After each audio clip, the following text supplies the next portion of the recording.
저희처럼 스토리텔링의 컨설팅을 하는 법인은 최초예요. 한국에 있는 제작사만 우리가 보고 시작하는 거냐? 전 세계 모든 작가들과 전 세계 거의 모든 영화 제작사, 그 다음에 뭐 넷플릭스 같은 회사들, 그 중심으로 우리가 들어갈 가능성이 있습니까, 없습니까? 아이들 콘텐츠라고 해서 착하기만 하면 안 됩니다. 그거는 아이들을 무시하는 겁니다. 전 세계 영화 투자자들이 당신들 이야기가 스토리 홀딩스를 거쳤느냐라고 물어보기 시작해요. 우리가 거쳐나가면 살 수밖에 없는 그런 걸 우리가 만들어내겠다라는 거죠.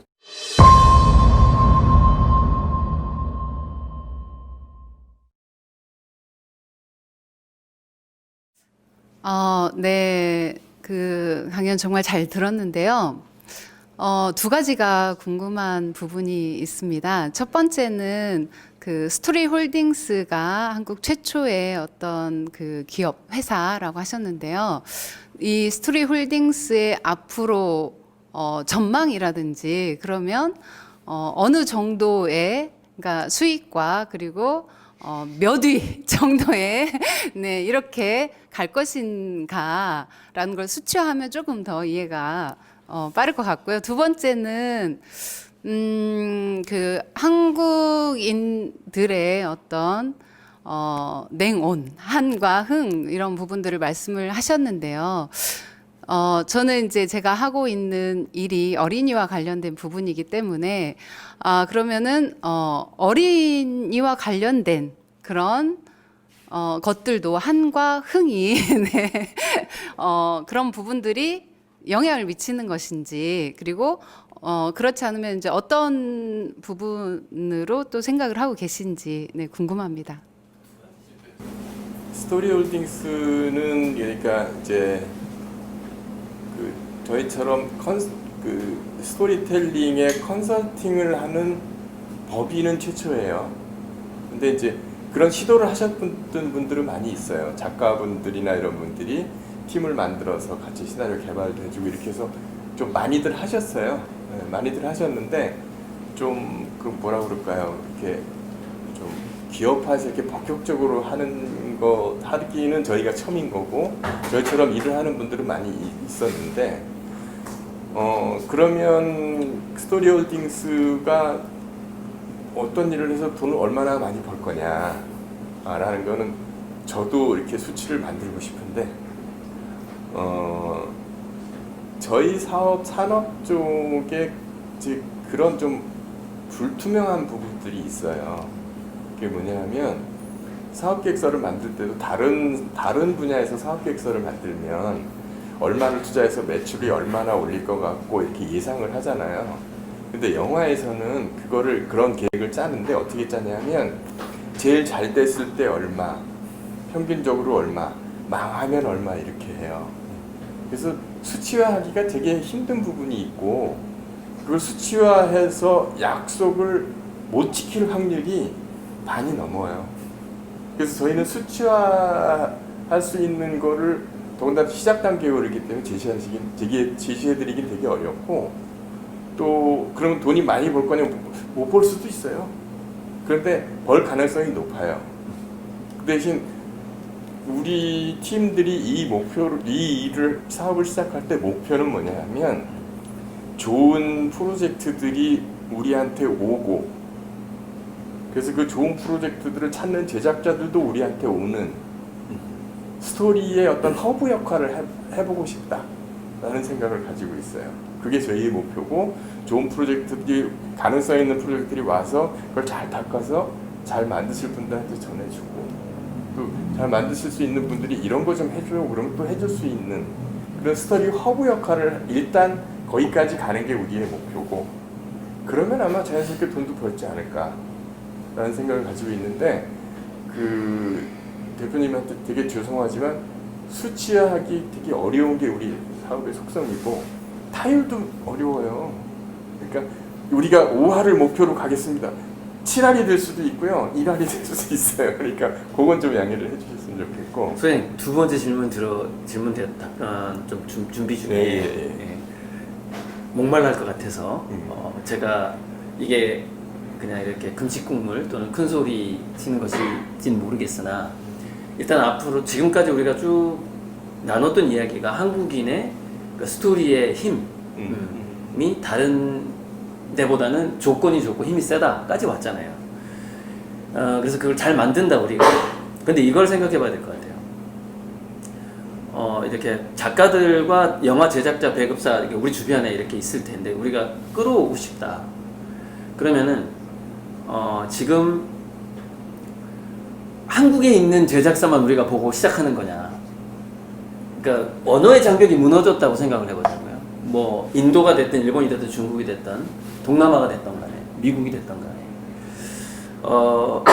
전 세계 모든 작가들과 전 세계 거의 모든 영화 제작사, 그 다음에 뭐 넷플릭스 같은 회사들 그 중심으로 우리가 들어갈 가능성이 있습니까 없습니까, 소장님? 이것만 얘기해 주세요. 그 가능성만. 우리가 얘기를 잘 만들면 충분히 들어가죠. 그 바로 그거네요. 네. 그래서 저는 거기에 들어갈 그런데- 거라고 보고 있는 거예요. 근데 잠깐만. 네네. 그게요. 무지하게 어려워요. 어렵구나. 그러니까 지금 네. 한국 영화계에 네네. 떠돌아다니고 있는 시나리오가 네. 몇천 편입니다. 그렇죠. 그 중에서 1년에 영화 되는 게 50편에서 60편이에요. 그 중에서 수익을 내는 게 10편이 안 돼요. 얼마나 힘든 시장입니까? 그런데 의외로 또 밖에 나가서 돈을 많이 버는 영화들도 생기고 또 한국에서는 흥행이 별로였는데 뭐 동남아 같은 데 가서 돈을 버는 영화들도 생기고 이제는 그 OTT가 열리면서 장점 중에 하나가 그겁니다. 우리도 넷플릭스를 통해서 일본 드라마 보고 뭐 브라질 드라마도 그렇죠. 보고 다 보잖아요. 네네. 그러니까 포르투갈에 있는 어떤 넷플릭스 유저가 한국 드라마 못 보잖아요. 예. 네. 언어가 다 그런 언어가 가능성 다 열려 번역이 있습니다. 되기 때문에. 네, 다 열려 있는데 이런 거는 있죠. 나라마다 그 특히 문화적인 어떤 수용한 데에 장벽들은 좀 있어요. 네. 이제 그것만 잘 컨트롤한다고 하면 이제는 다 열려 있는 그런 시장인데 좀 무지하게 애를 많이 써야 된다. 그리고 우리는 분명하게 말씀드리지만 네. 스토리텔링은 무지하게 애를 쓸 거다.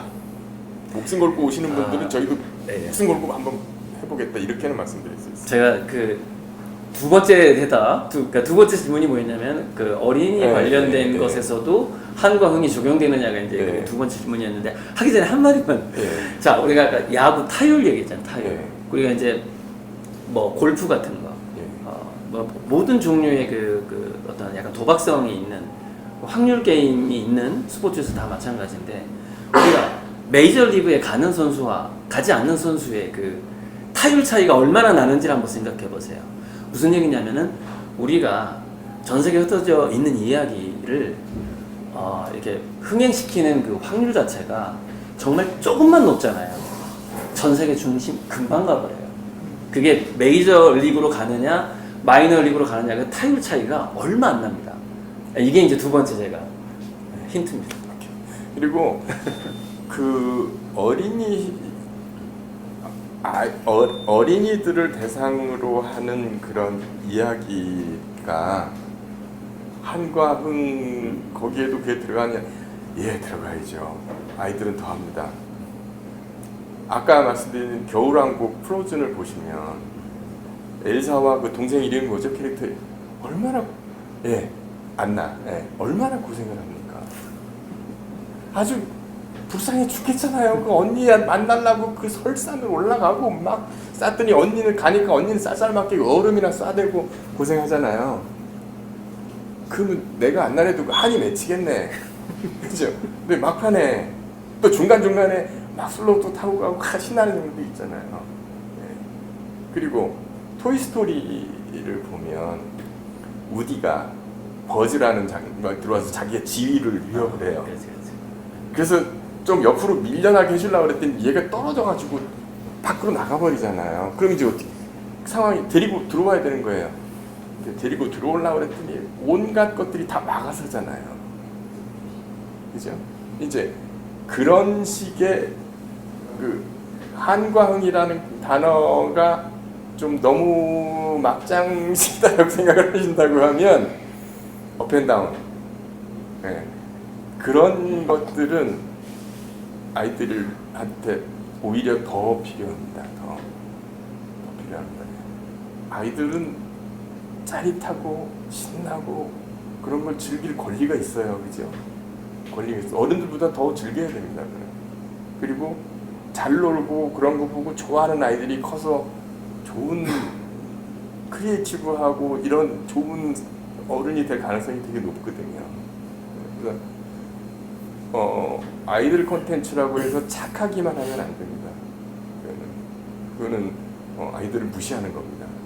그래서 그 한가흥을 적용하는 방식은 좀 다를지는 모르겠으나 스토리에서는 아이들 거에도 반드시 들어가야 된다. 네. 질문 또 하네. 네, 질문. 자, 이거 그거 없어도 드릴 것 같은데. 그래, 세게 하세요. 네. 그 지금 말씀 중에 스토리 홀딩스라는 회사가 기업으로 개인 말고 기업으로 이렇게 출범을 했는데 대체 스토리 홀딩스의 장점은 무엇이며 우리가 경쟁이라든지 이런 것들이 다른 어떤 개인보다 어떤 시스템으로 이렇게 하기 때문에 성공 확률이 높다. 이런 얘기를 좀 듣고 싶은데 열심히 노력하시겠다는 얘기만 들으니까 열심히 안 하는 기업은 없잖아요. 네, 그렇죠. 예. 그러니까 거기에 대한 좀 구체적으로 좀 저희 예, 그거는 제가 말씀드릴 수 있어요. 예. 그러니까 일단은 그 좀 이 접근을 하는 방식이 똑같은 일을 다른 분들하고 좀 다른 건 뭐냐면 저희는 시스템을 갖춰서 들어가려고 해요. 네, 그리고 이제 우리 팀들하고 노력하는 것 중에 하나가 그 전체적으로 이제 진행하는 그 흐름이 있거든요. 그 처음에 아이디어를 냈을 때 그거를 줄거리를 세우고 그 줄거리를 가지고 장면을 만들어서 최종적으로 시나리오나 대본을 만드는 그 과정에 이게 이제 모두가 공통적으로 겪는 흐름들이 있어요. 그런데 그 단계마다 어떻게 하면 좀 더 효율적으로 가고 어떻게 하면 좀 더 정확한 방향으로 갈 수 있는가, 이런 거를 하기 위한 그 툴들이 만들어져 있어요. 그래서 적용을 하고 지금 당신 시나리오를 보니까 요런 단계에 와 있는데 지금 그 단계에서는 이런 게 필요해서 그쪽으로 노력을 좀 해주고, 당신이 이 세 가지 정도의 선택 방향이 있어 작가한테. 그래서 1번을 선택하든 2번을 선택하든 3번을 선택하든 그건 작가한테 맡겨야 돼요. 왜냐면 크리에이티브한 영역이니까. 근데 1번을 선택하면 그러면 이런 위험 요소가 있고 이런 장점이 있어. 그래서 그걸 같이 얘기를 해서 또 이렇게 방향을 가는 그 단계별의 프로세스에서 필요한 툴들은 저희가 이제 만들어놨고 계속 또 보완을 해가고 있어요. 그리고 개인이 하기 힘든 지원들을 해줄 수가 있어요. 예를 들면 의사 얘기를 써. 그런데 수술실에서 어떤 용어와 어떤 일들이 일어나는지 몰라. 좋은 의사분들 데려다가 얘기해주고 인터뷰 비용 우리가 드리고 해서 충분히 할 수 있게 만들고. 디테일이죠. 네. 디테일을 보강해 줄 수가 있는 거죠. 경호원 얘기야. 얼른 모시고. 경호원. 네. 해야죠. 네. 이런 지원도 이제 해드리려고 하는 거고. 그 다음에 이제 전체적으로 그 개인이 하기 힘든 필요한 자원들, 이런 것들을 이제 해줄 수 있는 그런 시스템이 그런 걸 준비를 저희가 하고 있어요. 그래서 이거는 다른 개인이나 이런 분들이 하기 힘든 어떤 우리만의 어떤 강점이 될 수가 있는 것이고요. 그리고 저를 포함해서 많은 분들이 이제 경험에서 오는 노하우 같은 것도 되게 중요한데, 저는 영화 한지 39년째거든요.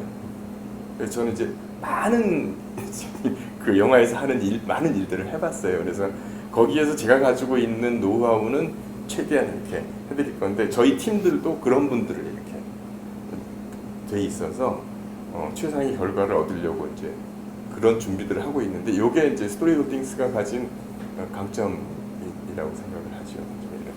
추가 질문하겠습니다. 예. 네. 지금 저 말씀 중에 작가를 지원한다는 얘기인지 아니면 제작사를 지원한다는 얘기인지 정확히 제가 못 그러니까 알아듣거든요. 우리 스토리 홀딩스는 어떤 회사냐 하면 작가나 감독이나 또는 다른 여러분들이 만든 그 프로젝트를, 그러니까 이 원석이죠. 원석을 잘 가공을 해서 보석으로 만들어서, 그러니까 만들기 직전까지 해서 제작자들한테 하는 겁니다. 그러면 그분들이 그러니까 이런 게 있어요. 제작자는 프로젝트를 사서 영화를 만드니까 계약서를 보면 갑이에요. 작가나 감독이 을이에요. 그런데 그래서 갑을 관계지만 갑도 아쉬워요. 만들려고 보면 좋은 시나리오가 별로 없어. 항상 찾아다녀요. 근데 그 수고를 저희가 덜어드리겠다는 거예요. 그리고 막상 괜찮은 프로젝트에서 닦아내려고 하는데 이거 너무 오래 걸리고 힘들 것 같아. 작가도 찾아야 되고 코미디 잘 쓰는 항상 제작자 야 코미디 잘 쓰는 놈 어디 없냐? 호러 잘 쓰는 작가 어디 없냐 이래서 저희가 찾아 그런 거를 저희가 해서 드리겠다는 거죠. 그러니까 우리 회사의 정체성은 그겁니다.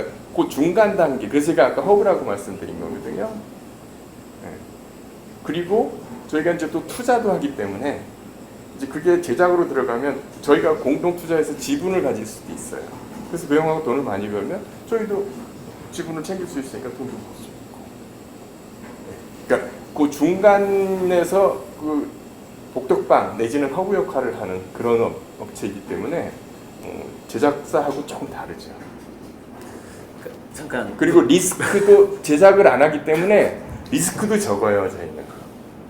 그래서 뭐 한 요즘 평균 제작비 60억 정도는 60억 들여서 돈을 날리더라도 저희는 그렇게 무시한 거죠. 그런 거 있습니다. 아까 타율 말씀드렸잖아요. 타율. 스토리홀딩스가 타율이 좀 센 선수가 됐다고 쳐봐봐요. 그러면 어떤 현상이 벌어지냐면 전 세계 영화 투자자들이 당신들 이야기가 스토리홀딩스를 거쳤느냐라고 물어보기 시작해요. 그 일이 벌어졌을 때는 바로 중심으로 들어갑니다. 네, 그게 그래서 아까 타율 얘기를 꼭 제가 잠깐 덧붙였던 거예요. 네, 여기까지. 지금 고아백님 말씀을 제가 조금 보완을 네, 하면 네. 그러니까 이 업의 또 특징 중에 하나가 뭐냐면 잘 만든 사람은 계속 잘 만드는데 잘 만든 사람이 계속 성공한다는 보장은 없어요. 그래서 죄송하지만 우리가 잘하면 다른 나라에 있는 그 스토리 홀딩스를 거친 시나리오가 잘 됐네? 근데 다른 어떤 시나리오 스토리 홀딩스 거쳤어요. 그래서 무조건 안 사요. 절대 안 사요. 보고 역시 괜찮구만. 스토리 홀딩스 괜찮게 사요. 저희는 스토리 홀딩스를 거쳤기 때문에 무조건 사는 그런 게 아니고 우리가 거쳐나가면 살 수밖에 없는 그런 걸 우리가 만들어내겠다라는 거죠. 조금 더 겸손하게 네, 이렇게 가려고 하고 있어요. 그리고 보장은 못하는데 열심히는 해보겠습니다. 이 1000만짜리 영화는요. 저는 해보니까 한 600~700만 넘어가는 거는 되게 어려워요. 한 500만까지는 어떻게 하고 막 마케팅하고 열심히 하면 되는데 그 넘어가는 거는 되게 어렵거든요. 근데 이제 1000만 기획해서 하고 성공하는 경우도 많이 있지만 참 어렵기 때문에 저희 스토리 홀딩스에서 만든 영화가 전부 1000만짜리 하면 또 그러면 큰일 나죠. 그건 거짓말이죠. 제가 열심히 해서 또 보충을 해야 되는데 양질의 프로젝트를 만들어내겠습니다. 지금 또 질문자가 나왔는데 예. 하나 보충하고 질문 좀 받을게요. 예. 뭐냐면은 이 김경모 컨설턴트님이 만졌던 영화의 그 타율이 보통 영화의 5배? 10배? 몇 배 나왔죠? 네, 아니에요. 3배? 어... 이게 보통 높은 게 아니에요. 이거는 몇배 있습니다. 나왔었죠? 그러니까 네. 흥행이라는 거는 예. 그렇게 수치화했으면 저도 되게 좋겠어요. 그런데 나오잖아요. 그때. 제가 이제 이 회사를 만들기 전에 같이 했던 네, 영화에서는 그런 얘기는 들었어요. 만듦새는 좋다. 만듦새는 좋다. 그런데 이런 게 있습니다. 제가 만들어서 이렇게 만듦새 좋게 주잖아요. 네. 그럼 그 영화를 만들려면 거기에 엄청나게 많은 사람들이 개입을 안 할 수밖에 없어요. 그렇죠. 감독부터 촬영, 조명 쫙 해서 그 밑에 촬영 조수들까지 주연 배우, 조연 배우, 엑스트라까지 엄청 많은 분들이 뭐 미술팀, 분장팀만 해도 네. 많잖아요.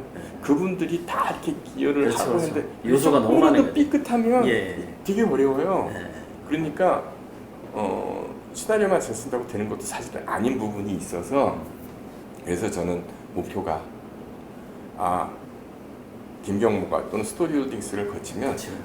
만듦 생참 좋네. 제대로 한번 만들어 볼 수 있겠네.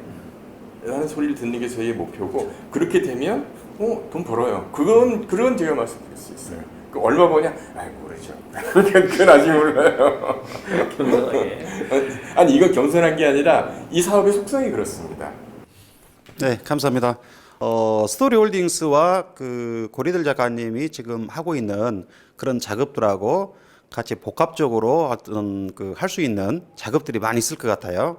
그거에 대해서 생각하고 계신거나 그런 게 있으면 한번 들어보고 싶습니다. 저는 이 고하백님이 이제 그림에 대해서는 뭐 정말 고수시잖아요. 그러니까 고수 또한 산신령이시잖아요. 근데 저는 그림과 그림 쪽 비즈니스 이런 거 진짜 몰라요. 저는 그냥 오로지 이야기에만 그냥 이렇게 이러고 달려왔기 때문에. 그런데 이런 건 있습니다. 그러니까 앞으로 모든 거가 이야기하고 연결이 다 될 거예요. 다 될 거예요. 그래서 이미 오래전부터 미국에서는 뭐 20세기 초부터 그렇지만 기업 이미지 광고할 때도 스토리가 들어가야 되고요. 그 다음에 행사를 하나 주관을 해서 이렇게 하잖아요. 그럼 그 행사 안에도 기승전결이 다 들어갑니다. 이야기의 기본은 기승전결이거든요. 그 이야기가 이제 다 엮입니다. 이제는. 그래서 고하백님이 하시는 일 중에서 스토리가 얹어서 도움이 될 수 있다고 하면 저는 얼마든지 이렇게 하고 있으니까 불행히도 저는 이야기밖에 몰라요. 그래서 그걸로 도울 수 있는 건 제가 얼마든지 도와드려야 되는 것이고 그 외 거라면은 그건 뭐 고하백님 더 잘하시고 여기 분들이 더 잘하시고 그렇잖아요. 이런 멘트를 좀 방금 얘기해서 제가 이제 그 전부터 들어봤던 이야기가 생각이 났는데요. 우리가 이제 이 우주의 조물주의 속성을 이제 하나의 직업으로 한번 우리가 표현을 해보자. 화가냐, 건축가냐, 뭐냐라고 했을 때 아까 우리가 이제 이 토론, 대담, 서두에 태초에 말씀이 계시니라 얘기를 했지만은 스토리텔러라고 압축이 돼요. 많은 그 경험자들이 스토리텔링을 하기 위해서 평행우주를 만들었다는 얘기까지 나와요. 그러니까 평행우주 왜 만들었어? 왜 평행우주 과거, 현재, 미래가 동시에 있다고 하는데 왜 이걸 다 펼쳐놨지 신이? 거기서 라인을 그으면서 과거, 현재, 미래 이 각 차원마다 이야기마다 우리 선긋기 예전에 무슨 게임 같은 게 있었는데 한 점에서 선으로 이렇게 계속 그어가면서 긋고 싶어가지고 평행우주를 만들었다는 거예요. 그럼 그 긋는 게 뭐냐? A 이벤트에서 B 이벤트로 넘어가는 이거 기승전결 뭐 이런 것들 원인 결과 인과 왜 긋느냐? 스토리텔링을 하고 싶다는 거예요 신이. 그래서 신의 속성을 많은 그 나름대로 인생의 경험도 많고 막 공부도 많이 하고 종교도 공부하고 경전도 공부했던 사람들의 좀 더 굉장히 많은 사람들이 신은 스토리텔러다 이런 얘기를 제가 많이 들어봤습니다. 어떻게 생각하세요? 이제 마무리해야 될 시간이 와서. 그렇게 저는 스토리를 밥 벌어 먹고 사는 사람 입장에서는 네. 멋있죠. 그죠? 되게 멋있는 말인데 모르겠습니다. 이제 좀 더 연구를 해봐야 되겠지만. 네. 근데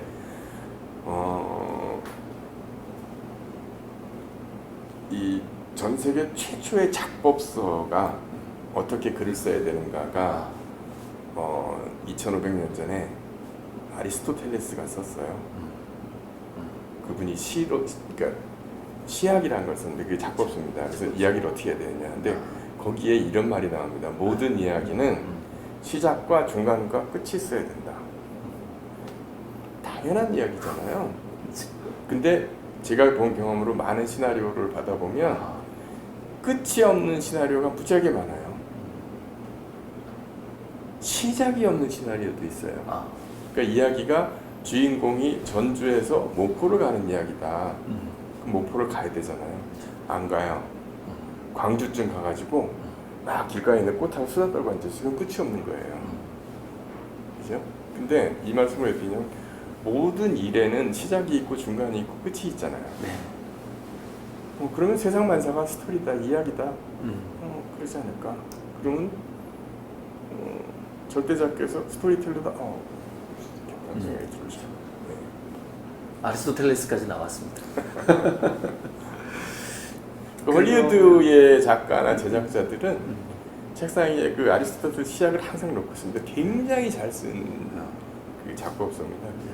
거기 그런 얘기도 그 혹시 고등학교 때에다 배우셨잖아요. 공포와 연민에 의해서 카타르시스를 일으킨다. 이게 제가 아까 말씀드린 한과 흥, 그다음에 막판 감동, 이게 거기 다 들어가 있는 거거든요. 굉장히 잘 쓴 작곡서입니다. 많이들 읽어보시면 좋겠어요. 네. 그래서 뭐 각자 어떻게 또 그림을 해석하는 자기만의 스토리를 또 관객들이 다 쓰듯이 우리 소장님의 강의 그리고 우리 토론도 해석은 역시 또 다양해지는 것. 그렇죠. 왜 여러분 모두가 스토리텔러이기 때문에 그렇게 양해해 주시고 좀 부족한 점들이 있었다면은 그렇게 이해해 주시기 바라고 마무리를 할까요? 어떻게 질문 또 있나요? 분위기가 빨리 마무리를 지어달라는 분위기이기 때문에 이것으로 그럼 어떻게 인사하고 마칠까요? 어떻게? 예, 고맙습니다. 들어주셔서 네, 감사합니다. 감사합니다.